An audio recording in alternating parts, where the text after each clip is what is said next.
بسم اللہ الرحمن الرحیم۔ السلام علیکم ورحمۃ اللہ وبرکاتہ۔ آج سے ہزاروں سال پہلے عرب کے جزیروں میں یمن کے شہر میں سبا نامی قبیلہ تھا۔ وہاں آباد لوگوں کو قوم سبا کہہ کر بلاتے تھے۔ یہاں کے لوگ بہت نعمتوں اور راحتوں میں تھے۔ ہر طرف لہراتی فصل اور پھلدار درخت موجود تھے، پر یہ قوم شرک میں مبتلا تھی اور سورج کی پوجا کیا کرتی تھی۔ جب وہاں کے بادشاہ سراجیل کی موت ہوئی تو ان کی بیٹی بلقیس نے تخت سنبھالا۔ بعض مورخین نے لکھا ہے کہ بلقیس کی والدہ جنات میں سے تھی، مگر اس نظریے کی کوئی واضح دلیل نہیں ملی۔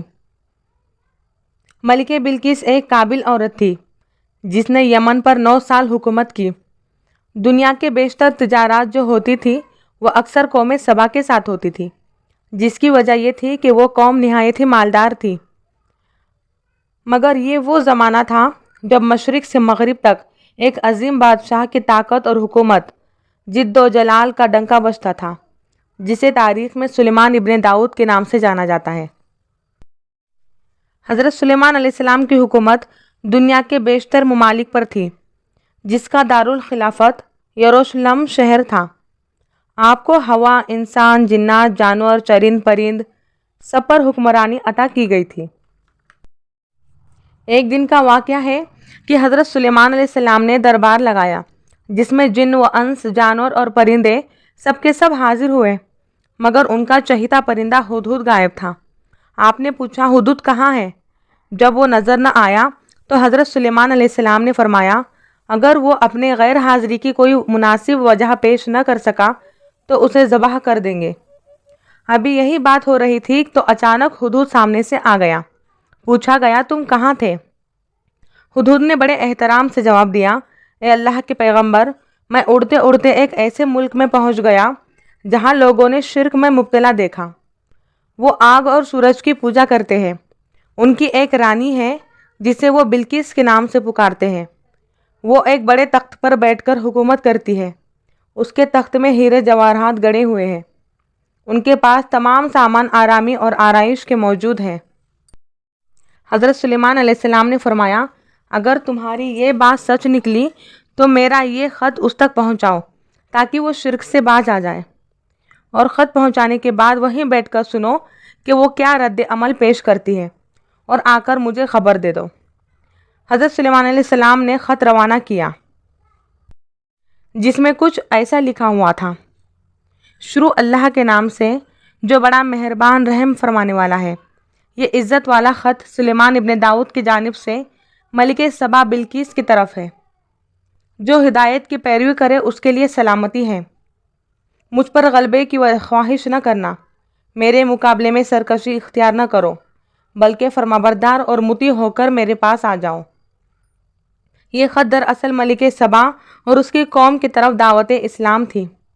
ہدہد نے یہ خط لے جا کر ملکہ سبا کی گود میں گرا دیا۔ ملکہ کے دربار میں اس وقت 300 کے قریب سردار بیٹھے ہوئے تھے۔ انہوں نے جب یہ خط پڑھا تو غصے میں آ گئے اور کہا، یہ ہماری توہین ہے، ہمیں اس قدر سخت جواب دینا چاہیے۔ مگر ملکہ بہت سمجھدار تھی۔ اس نے انہیں سمجھایا کہ اس خط سے سمجھ آ رہا ہے کہ یہ کوئی عام شخص نہیں، یہ خدا کا کوئی پیغمبر ہے، لہٰذا ہمیں حکمت سے کام لینا چاہیے۔ اس نے کہا، میں حضرت سلیمان علیہ السلام کی طرف تحفہ بھیجتی ہوں، اگر اس نے قبول کیا تو وہ صرف بادشاہ ہے، میں اس سے جنگ کروں گی، اگر اس نے تحفہ قبول نہ کیا تو میں اس کی پیروی کروں گی، کیونکہ وہ اللہ کا نبی ہے۔ ہدہد یہ ساری باتیں سن رہا تھا۔ اس نے آ کر حضرت سلیمان علیہ السلام کو ساری باتیں بتا دی۔ حضرت سلیمان علیہ السلام نے یہ سن کر جنات کو حکم دیا کہ شہر میں داخل ہونے سے پہلے راستے میں سونے کا فرش بچھا دی جائے، راستے کی دونوں جانب سونے کے بنے ہوئے جانور کھڑے کیے جائیں، کمروں اور کرسیوں کو سونے کے بنا دی جائیں، دربار کو ہیرے جواہرات میں مزین کر دیا جائے۔ ادھر بلقیس نے حضرت سلیمان علیہ السلام کی طرف تحفے روانہ کیے۔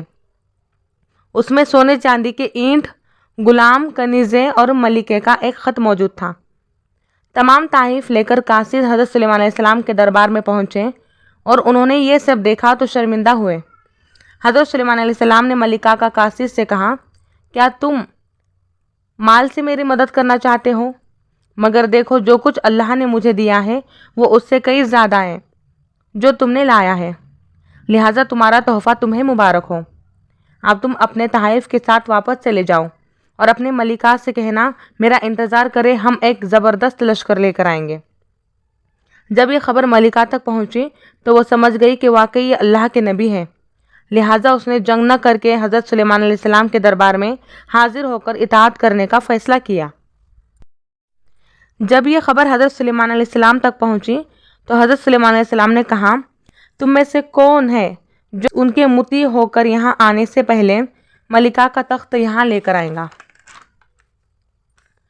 ان میں سے ایک ہیکل جن نے کہا، آپ کے دربار کی برخاست کرنے سے پہلے میں اسے لا سکتا ہوں، میں اس کام کی پوری قوت رکھتا ہوں اور ایماندار بھی ہوں۔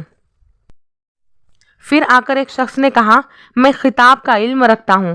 اس نے کہا، میں یہ تخت آپ کو آپ کے پلک جھپکنے سے پہلے لا دوں گا۔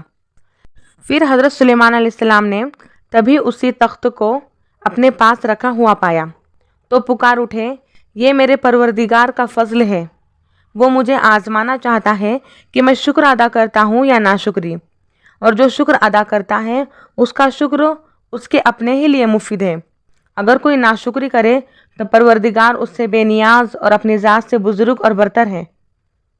کہا جاتا ہے کہ اس تخت کی لمبائی 80 ہاتھ لمبائی اور چوڑائی 40 ہاتھ اور اونچائی 30 ہاتھ تھی۔ اس میں ہیرے موتی یاقوت جڑے ہوئے تھے۔ حضرت سلیمان علیہ السلام نے اس تخت میں رد و بدل فرمایا اور اسے پہلے سے بھی بہتر بنایا۔ جب ملکہ بلقیس ان کے دربار میں حاضر ہوئی تو آپ نے پوچھا، کیا آپ کا تخت بھی اسی طرح کا ہے؟ اس نے کہا، گویا یہ ہو بہو اسی طرح ہے۔ اس نے کہا، ہم فرمانبردار ہوئے ہیں۔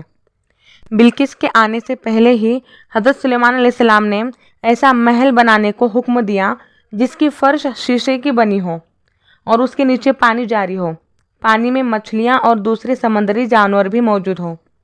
حضرت سلیمان علیہ السلام اس محل میں اپنے تخت پر جلوہ افروز تھے۔ شیشے کے نیچے پانی بہت جوش سے بہہ رہا تھا، جبکہ اس کے اوپر شیشہ نظر ہی نہیں آ رہا تھا۔ بلقیس کو اس محل میں لایا گیا، اس نے فرش کو دیکھتے ہی سمجھی کہ یہ پانی کا ایک حوض ہے، لہٰذا اپنے پنڈلیوں سے کپڑا اٹھا لیا تو حضرت سلیمان علیہ السلام نے کہا، یہ تو شیشے کا ایک فرش ہے۔ تب وہ شرمندہ ہوئی اور کہنے لگی، اے میرے پروردگار، میں سورج کی پوجا کرتی رہی اور اپنے اوپر ظلم کرتے رہی، اور میں نے سلیمان علیہ السلام کے ساتھ اپنے رب پر ایمان لائی ہوں۔ بلقیس پر یہ ظاہر ہوا کہ جس طرح وہ شیشے کو پانی کا حوض سمجھتی تھی، اسی طرح وہ تیز روشن سورج کو اپنا پروردگار سمجھ بیٹھی۔ لہٰذا روایت میں آتا ہے کہ حضرت سلیمان علیہ السلام نے انہیں واپس یمن بھیج دیا، اور ایک روایت میں آتا ہے کہ حضرت سلیمان علیہ السلام نے ملکہ سبا سے نکاح کر لیا۔ جس طرح بلقیس کو اللہ تعالیٰ نے راہ ہدایت سے نوازا، ہمیں بھی اللہ تعالیٰ راہ ہدایت پر چلنے کی توفیق عطا فرمائے، نبی اکرم صلی اللہ علیہ وسلم کے بتائے ہوئے دین پر چلنا نصیب فرمائے۔ اپنے اور اپنوں کا خیال رکھیے۔ اللہ حافظ۔